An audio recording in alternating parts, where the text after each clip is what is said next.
The hum of the Odyssey's edge was a constant presence, a low vibration that threaded through the metal bones of the ship and into the soles of your boots, insisting on its existence even when you wished it away. I walked the corridors with the casual air of someone who had memorized every twist and panel. Yet today, my curiosity felt like an electric charge buzzing under my skin, because everyone aboard had been whispering the same warning. Don't talk to her. The her in question was the alien princess, a figure both revered and feared, whose presence on the ship had turned the mundane shuffle of interstellar life into a theater of hushed speculation. They said she had powers. Some claimed she could read minds. Others insisted she could bend the gravity fields around her with a thought. But mostly, people said she was dangerous in ways that had nothing to do with weaponry. I naturally found the idea more absurd than alarming. Dangerous. To me, she seemed like someone who might trip over the replicator or spill tea on the floor just like anyone else. I rounded a corner near the observation deck and froze, though not in fear. The princess was there. She looked almost human at first glance, though the delicate arch of her long ears betrayed her origin, tapering gracefully and twitching slightly with the faint vibrations of the ship's systems. Her eyes, a shade between violet and silver, caught the starlight streaming through the viewport, and for a moment it felt as if the galaxy itself had leaned closer to watch. She wasn't looking at me exactly. She was looking through the deck, beyond the hull, as if she could see the edges of space itself. I wanted to say something.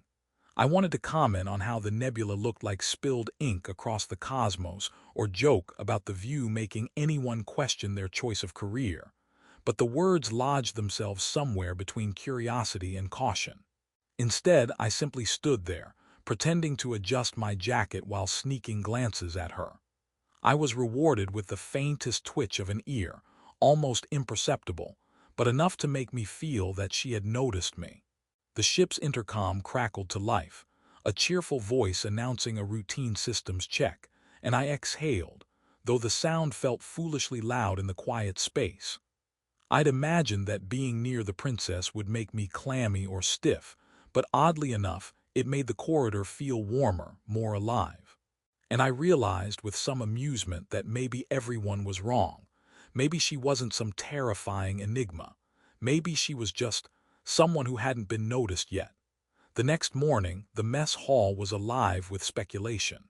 I slipped in behind the crew, observing their nervous rituals, careful glances, hesitant steps, and low murmurs whenever she passed.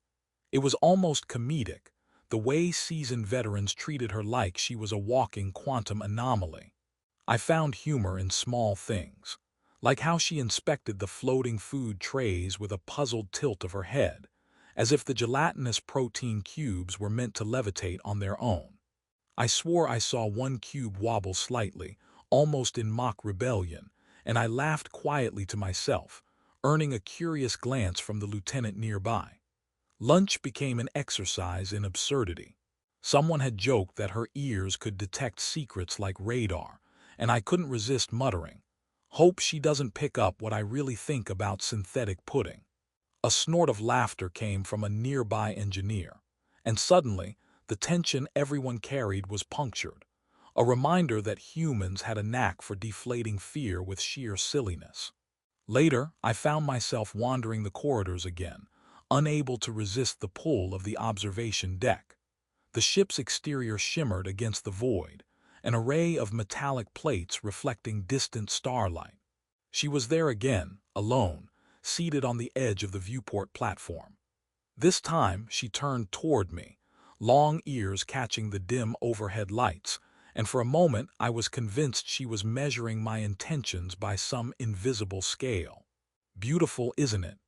I said, almost to myself, because it felt safer that way. The words carried humor I didn't entirely feel, a human reflex to mask awe with casual observation. She didn't reply, but her eyes followed my voice, and the faintest upward curl of her lips hinted at amusement.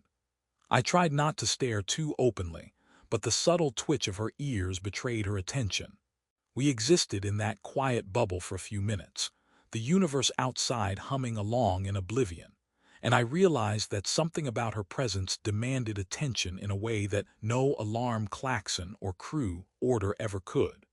I wanted to know her, not the princess enmeshed in politics and secrecy, but the person behind the long ears and serene gaze. A systems alert beeped somewhere down the corridor, jolting me back to practicality, and I muttered an apology under my breath as if she could hear. Her ears twitched again, and I could have sworn she tilted her head in acknowledgement, a silent greeting. I moved on, walking back through the twisting corridors, but the memory of her quiet presence clung to me like a second skin. By the time the first shift ended, I had already imagined dozens of scenarios. Her laughing at a failed coffee replication experiment, her ears catching the static of a misaligned communication array, and perhaps, most dangerously, her noticing me noticing her. It was absurd, of course, yet entirely human. Night fell, though night, on a starship was just the dimming of lights in a rotating schedule. I found a secluded corner near the engine bay, leaning against a bulkhead and letting the low hum of the ship soothe me. I allowed a smile to creep across my face, acknowledging the ridiculousness of the warnings. Don't talk to her, they said. And yet, here I was, already talking in my head, narrating our inevitable encounters with humor, curiosity, and a growing sense of kinship. Outside, the stars continued their endless journey. Inside, a quiet understanding began to take root. Some bonds don't need words at first. They grow in gestures, in small shared glances, in the recognition of presence. And I felt, perhaps for the first time in my life, that I was witnessing something extraordinary, not in fireworks or alarms, but in the simple, silent act of sitting beside someone who, until now, had been untouchable. By the time I returned to my quarters, the ship hummed its familiar lullaby, and I realized I was no longer afraid of breaking rules or ignoring warnings. Curiosity had found its voice, quiet but insistent, and it was telling me something simple. Sometimes, the universe whispers most clearly to those who dare to listen without speaking at all. The next day began with the usual hum of activity aboard the Odyssey's edge, but the corridors seemed to pulse with a new energy, subtle yet undeniable. I noticed it immediately. The crew moved with a careful deference around the princess, as if her very presence altered gravity, or at least their sense of self-preservation. And yet, I found myself less concerned with rumors and more captivated by the small, human-like gestures she made. How she tilted her head when reading schematics, how her long ears flicked toward every faint vibration in the ship, as if the world itself whispered secrets to her alone. I was assigned to monitor communications for a sector that had been acting oddly, sending back intermittent, scrambled signals that suggested either sabotage or a curious anomaly. The engineers were frantic, but I found humor in the chaos. Someone had put a tiny sticker on a power conduit reading, "Not today, space ghosts," and it made me snicker under my breath. That was when she appeared, silently sliding into the control bay, her ears catching the hum of machinery like delicate musical instruments. I swear she glanced at the sticker, and for a fleeting second, I thought I saw the barest hint of a smile. She didn't speak, of course, and that suited me perfectly. I had discovered early on that my own nervous energy flared around her, words tangling and twisting like misfired comm signals. Instead, we developed our own rhythm. She watched, I explained through gestures, diagrams, and the occasional awkward joke, and the task, surprisingly, became less tense.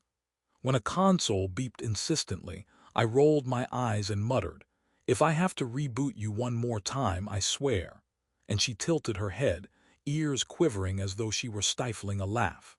That one motion made me realize she understood humor, even in its most awkward human forms. After a long shift, I found myself wandering toward the observation deck, a habitual escape. The galaxy sprawled endlessly outside, a vast expanse of purple and gold nebulae streaked with stars that burned like distant promises.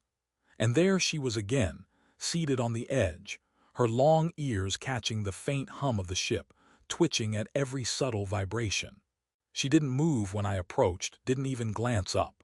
It was as if she was inviting me to share the silence, a gesture more intimate than any conversation. I eased into a seat beside her, careful not to violate whatever invisible boundary she maintained. The silence stretched, but it wasn't oppressive. It was rich, weighted with potential and unspoken understanding. I tried humor to fill the stillness. "You know," I said softly, "I've been told I'm not allowed to talk to you, so this is technically a rule-breaking moment. Don't tell anyone." My words hung in the air, and I imagined her long ears twitching at the absurdity. She didn't respond immediately, but her eyes flicked to me, and the faintest crinkle appeared at the corner, suggesting amusement. We began to develop a pattern over the next few days. I would find her in the most unlikely places. The engine room, where she watched turbines spin with a fascination that mirrored my own. The cargo bay, where she studied zero-gravity storage containers like an artist inspecting a canvas. Even the cafeteria, where she poked at floating food cubes with a careful precision that made me stifle a laugh.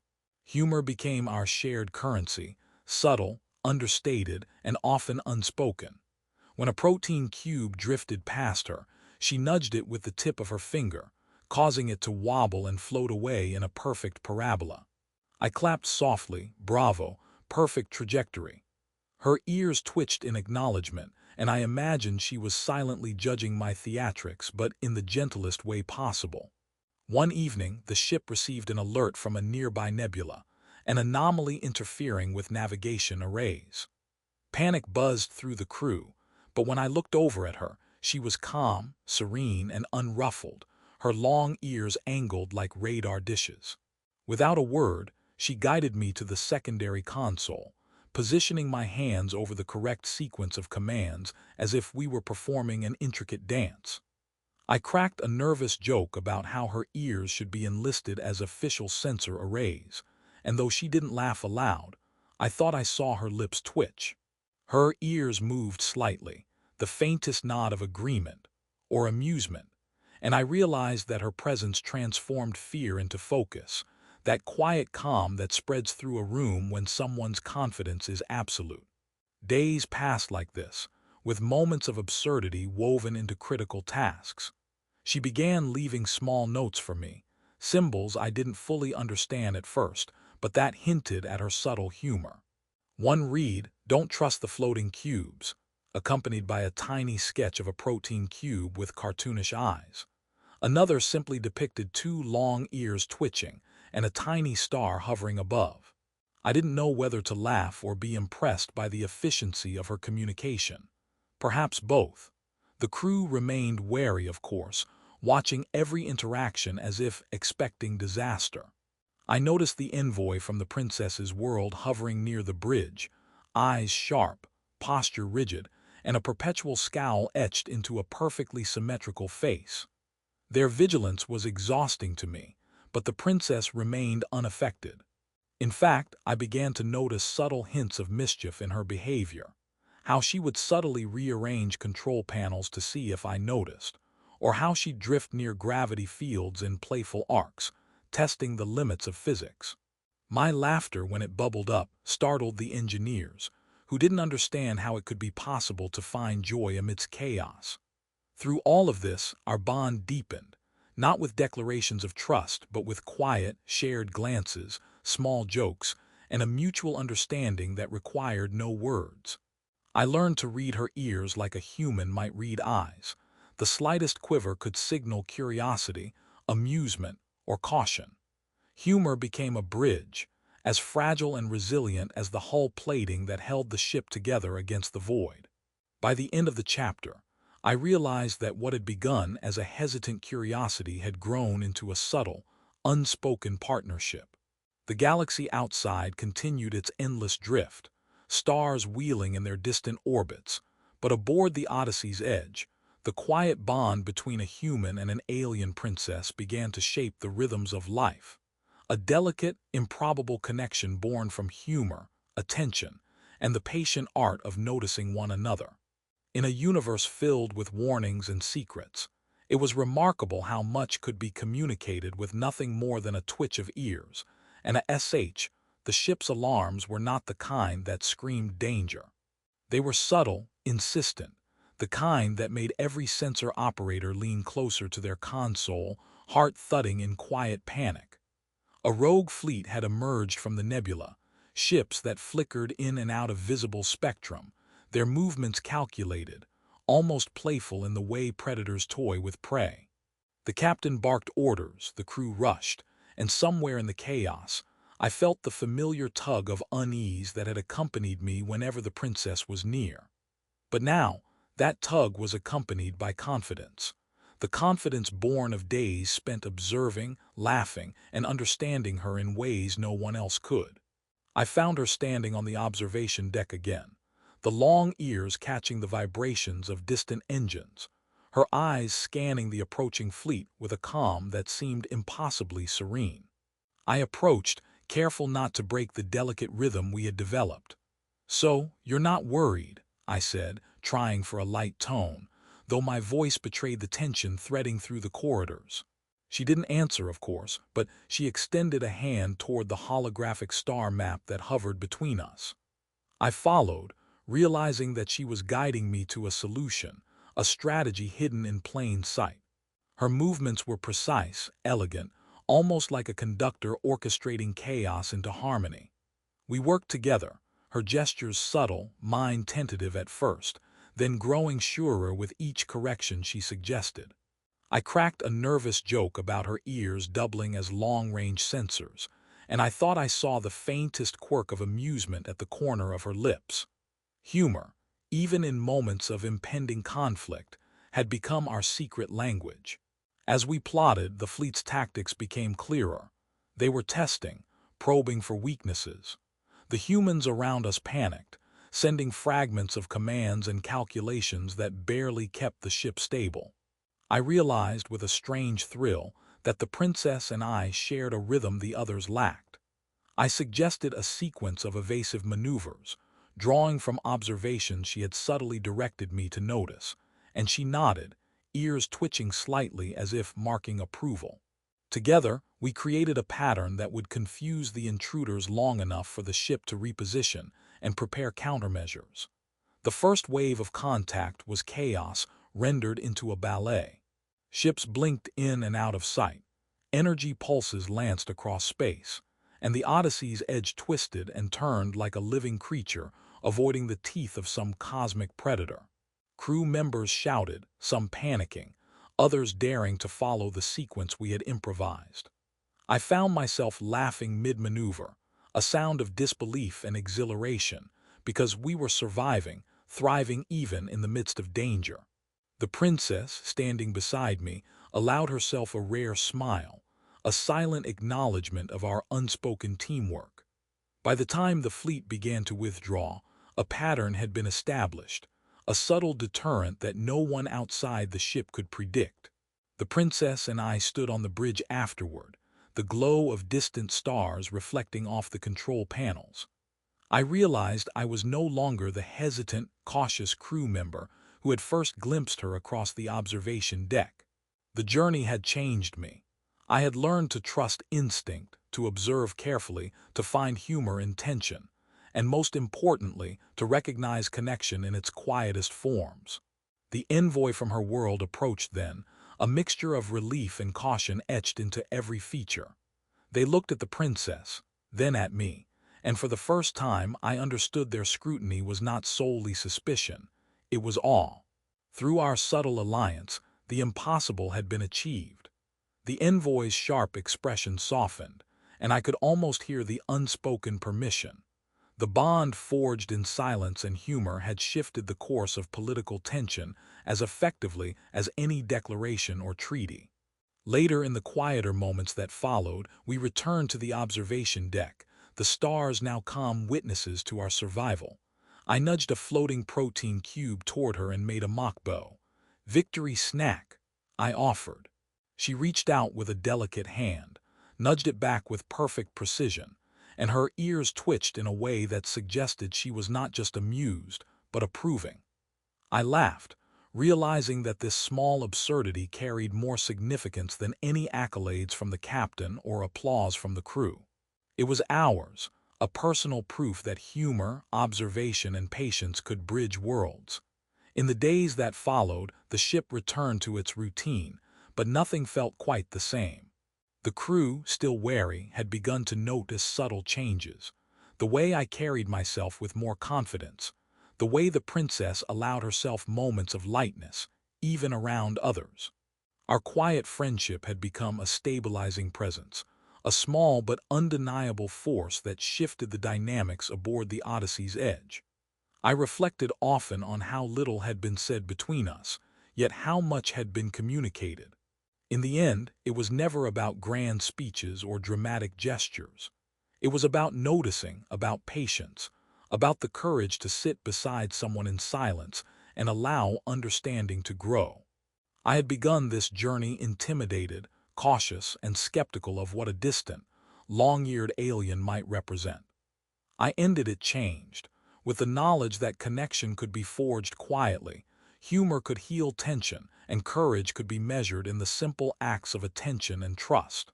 As the stars wheeled endlessly beyond the hull, I felt a profound sense of closure, a certainty that some stories do not need fireworks or dramatic finales.